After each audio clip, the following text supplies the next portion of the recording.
Hello student, welcome back to my channel. आज मैं video में नवीकरणीय संसाधन क्या है इसके बारे में जानेंगे। इन्हें कितने भागों में विभाजित किया जाता है। प्रश्न है, नवीकरणीय संसाधन क्या है, इन्हें कितने भागों में विभाजित किया जाता है। उत्तर लिखेंगे, नवीकरणीय संसाधन वे संसाधन हैं जिन्हें भौतिक, रासायनिक या यांत्रिक प्रक्रियाओं द्वारा नवीकृत या पुनः उत्पन्न किया जा सकता है। उन्हें नवीकरणीय योग्य या पुनः पूर्ति योग्य संसाधन कहा जाता है, जैसे सौर ऊर्जा, पवन ऊर्जा, जल, वन, वन्यजीव के दो भागों में विभाजित किया जाता है। नवीकरणीय संसाधन वे संसाधन हैं जिन्हें एक बार उपयोग करने के बाद फिर से पुनः स्थापित किया जा सकता है। इसको दोबारा उपयोग में लाया जा सकता है। सूरज रोशनी दिए जा रहा है, उसका हम बिजली बनाते हैं। एक बार प्रयोग किया, दो बार प्रयोग किया, बार बार इसका प्रयोग हम कर सकते हैं। तो ये नवीकरणीय संसाधन है। तो इनको दो भागों में विभाजित किया जाता है। तो दो भाग कौन कौन से? सतत संसाधन, जैविकी संसाधन। सतत संसाधन, इन संसाधनों को एक ही समय पर प्रयोग और पुनः प्राप्त किया जा सकता है।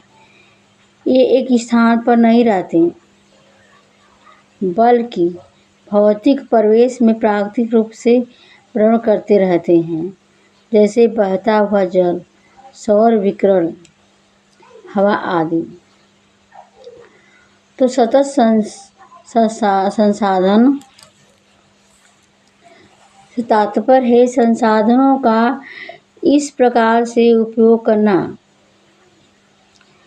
संसाधनों का इस प्रकार से उपयोग करना चाहिए जिससे वर्तमान आवश्यकताओं की पूर्ति के साथ आने वाली पीढ़ियों को भी लाभ पहुंच सके, साथ ही साथ पर्यावरण को भी क्षति न पहुंचे। सतत संसाधन का मतलब होता है कि ऐसे संसाधन हो जिसका उपयोग करना चाहिए जिससे वर्तमान आवश्यकताओं की पूर्ति के साथ आने वाली पीढ़ियों को भी लाभ पहुंचे, साथ ही साथ पर्यावरण को भी क्षति न पहुंचे। और दूसरा हम देखेंगे जैविकी संसाधन। तो जैविकी संसाधन, ये संसाधन जैविक प्रक्रिया द्वारा बनते हैं। इनको दो भागों में वर्गीकृत किया जाता है। दो भागों में, तो प्राकृतिक वनस्पति और वन्यजीव। तो ये जैविकी संसाधन हैं जो जीवित जीवों से प्राप्त होते हैं और हमारे लिए उपयोगी होते हैं, जैसे पौधे हो गए, जानवर हो गए, सूक्ष्मजीव, ये सब क्या है? जैविक संसाधन है। पौधे से हमें लकड़ी प्राप्त होती है, जानवर से हमें तो जानवर में गधा हो गया, वो जो ढोने का कार्य करता है। ये क्या है? सब जैविक संसाधन है।